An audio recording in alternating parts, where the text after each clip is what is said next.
Hello, witches, and welcome to the Irish Priestess of Magic. You are with myself, Antonia, and so thank you so much for checking out my podcast.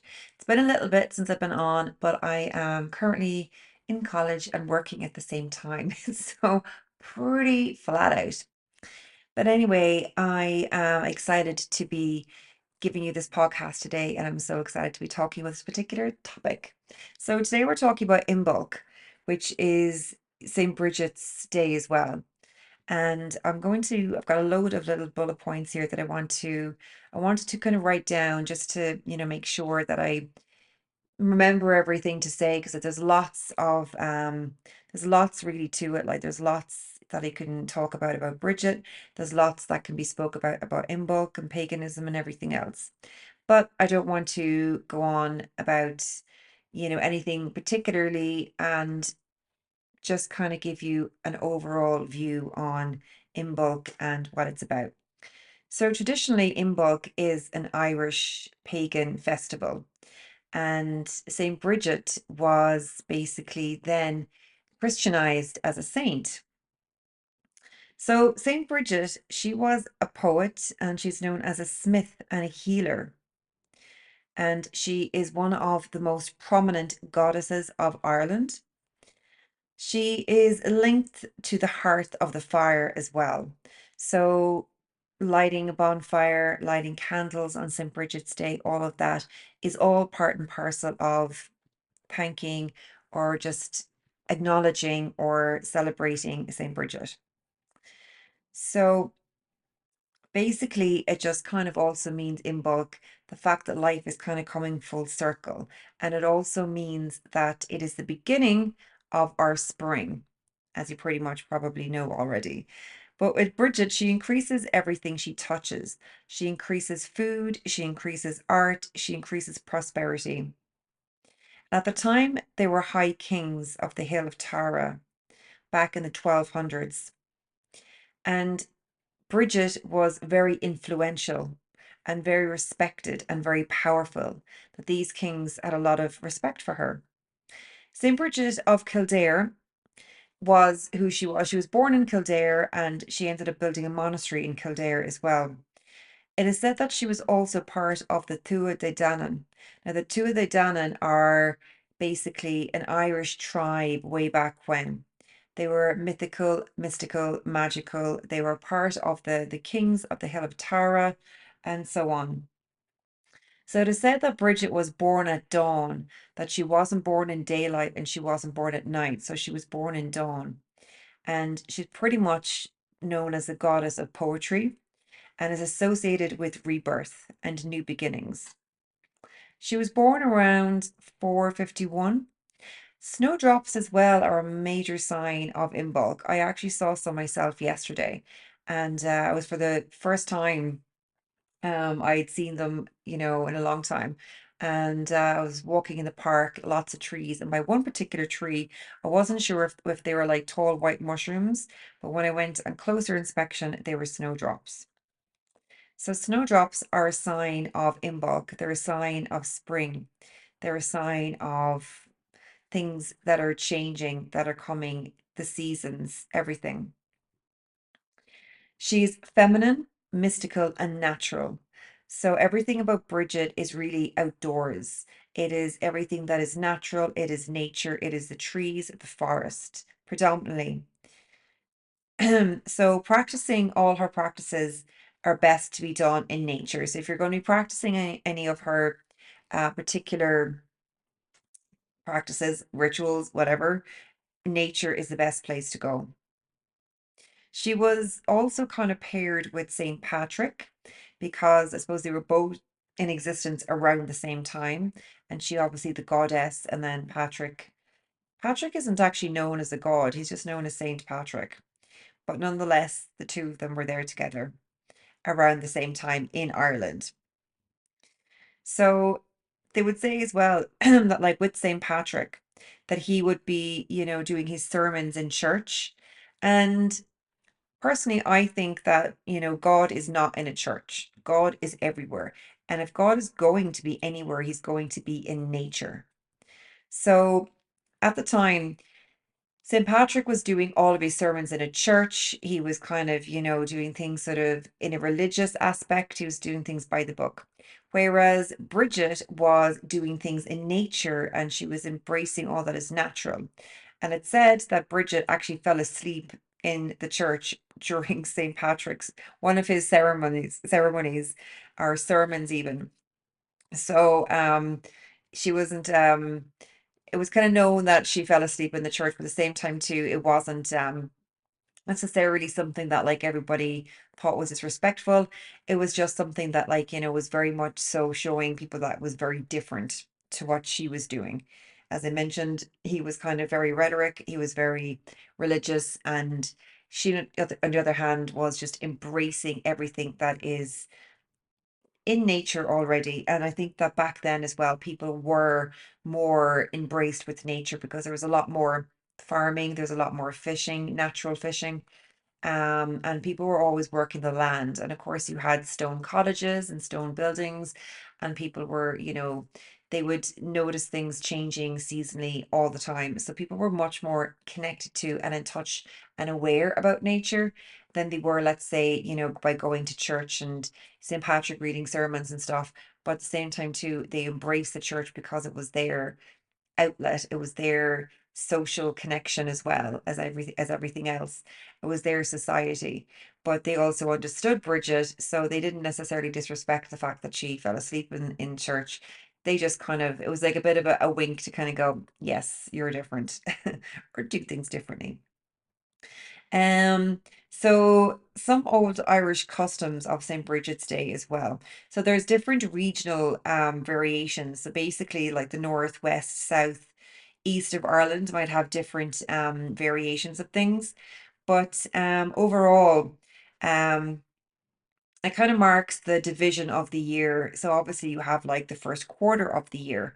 And they say as well, like, I mean, outside of St. Bridget and Imbolc, they say as well, like that really the new year kind of starts, around February, March, because that's when, spring is kind of coming into fruition and things are changing and, the season is happening.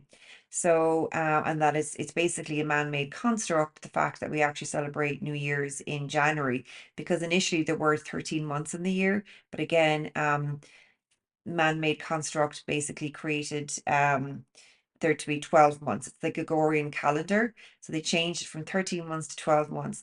And if you think about it as well, like energetically, it's a bit odd, weird, and typical, like to kind of put us out of natural alignment, that they would suggest that in the dead of winter, which January is, the absolute dead of winter, when everything around you is dead and it's freezing cold and snow is falling and animals are in hibernation, that they would suggest that you would make New Year's resolutions. Doesn't actually make sense when you think about it. So that's why people, I think, that they don't ever actually stay with their resolutions because of the fact that it's just not a natural time to do so. Whereas making a resolution maybe in spring when the sun is coming out and the birds are there and the animals are coming out of hibernation, you just have more poetic motivation and just, it's just more of a draw and you've got more energy to do it naturally rather than in the depths of winter. It just makes way more sense. So um it obviously does signify the fact that yes, we are coming into spring. And initially there was many pagan rituals. And a lot of the pagan rituals actually run parallel with the Christian rituals. And this is a lot to do because initially there was paganism in Ireland, and then Christianity was introduced. So there was kind of, I suppose for Christianity to be able to be introduced and to grow, it had to kind of, weave some paganism and familiarity into its Christian beliefs and rituals in order for it to be a successful religion. So the festival of Imbolc became St. Brigid's Day because that obviously then is, Christianizing it. So Imbolc runs from the 1st of February to the 1st of May. So that period is pretty much spring. So the 31st of January is actually St. Brigid's Eve, and the 1st of February is St. Brigid's Day. The eve is celebrated by preparing for an important visitor. So, and that important visitor is obviously St. Bridget. So, spring cleaning your house, spreading rushes and preparing food, leaving offerings such as cake. So feast days throughout this period include Candlemas, Shrove Tuesday, St. Patrick's Day, Palm Sunday, and Easter. So between the 1st of February and the 1st of May, these are the feast days between the period of spring. So it is a Christian festival with a female deity of ancient origin, with rites and rituals and symbols. As I mentioned, it was initially a pagan day, it was a pagan festival, but then it was Christianized and now it is a saint. It's a day of a saint. So Imbolc is an old ancient festival at the beginning of a lambing season when lambs are born and was made into St. Brigid's Day, Christianizing the old pagan festival. She is said to have coveted an old pagan king. Sorry, coveted, possibly converted. She is said to have converted an old pagan king of Ireland, which was one of the kings of the Hill of Tara, to Christianity on his deathbed by taking some rushes from the ground and forming them into what we have now as St. Brigid's Cross. This was to explain the concept of Christianity. So in Ireland, there was a greater emphasis on Catholic female saints because in pre-Christian Ireland, female goddesses had equal standing among male gods, whereas in Christianity and religion, the female has less of a standing than the male does. So Bridget is said to pass over Ireland on St. Bridget's Eve and St. Bridget's Day to bestow her blessings on St. Bridget's Eve. The offerings left out were said to have positive purative properties,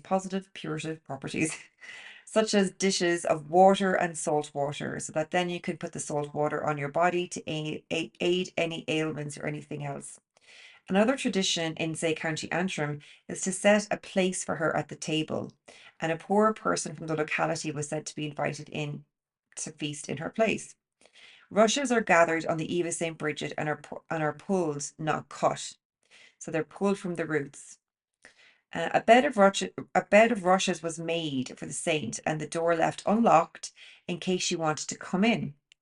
And a piece of cloth was left outside, so it would be touched by the saint and bestowed with purative power, known as the brat breed.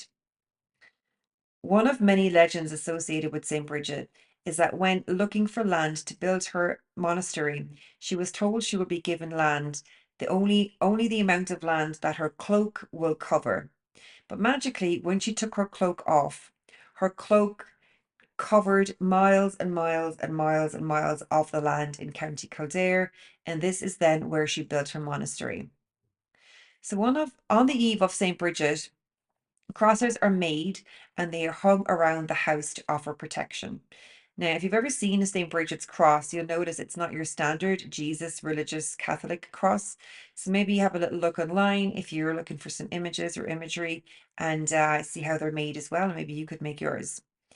They were then blessed with holy water at times, but it was originally a folk religious pagan belief to burn the crosses. So sometimes when you would bring the cross to a church, they won't put holy water on it because it is against the religion of Catholicism and Christianity to burn crosses. If there was a female in the house named Bridget, she would have to leave the house with a basket of rushes and would have to re-enter by knocking 3 times and saying, "Let Bridget enter the house."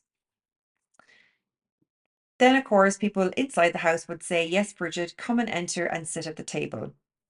The rushes she brought in would be made into a St. Bridget's cross. The exact meaning of the St. Bridget's cross has kind of been lost in time, but we can only just imagine that it does represent, say, the four seasons and maybe the change as well of the equinox. So the St. Bridget's cross is actually a very similar shape to the swastika. Now, the swastika has been around for tens of thousands of years, much, much, much before the Nazis took it as their symbolism in the 1940s and was originally an Indian symbol meaning, goodness and prosperity. Catholic churches say, as an old folklore, they wouldn't bless the crosses because that they burned the crosses. But people visit the holy wells as well in St. Bridget's Eve, But like what they do is, regardless of burning the crosses, they would just burn them because they were made of the rushes, and that would basically, when they would light their bonfire in the evenings, and after they had their crosses hanging over their house or their crosses left outside for Saint Bridget to bless, they would then burn them so that that would bring the prosperity, because they're burning the rushes and they're burning the blessing and they're putting it into the atmosphere, and they were hoping that that would bring a good harvest. So yeah, so people like visit St. Bridget's wells on the eve of St. Bridget as well, and on St. Bridget's Day. There are over 3,000 holy wells in Ireland. And what they used to do is what was called as doing the rounds. So doing the rounds means walking around the well 3 times, reciting the rosary, then drinking from the well. And this is said to have healed any ailments you may have had at the time. And different wells have different healing properties. So maybe one well might have, um, the capability of maybe healing, skin rashes, or another maybe wounds, etc. And some wells are even said to have magical properties as well, or to even be magical.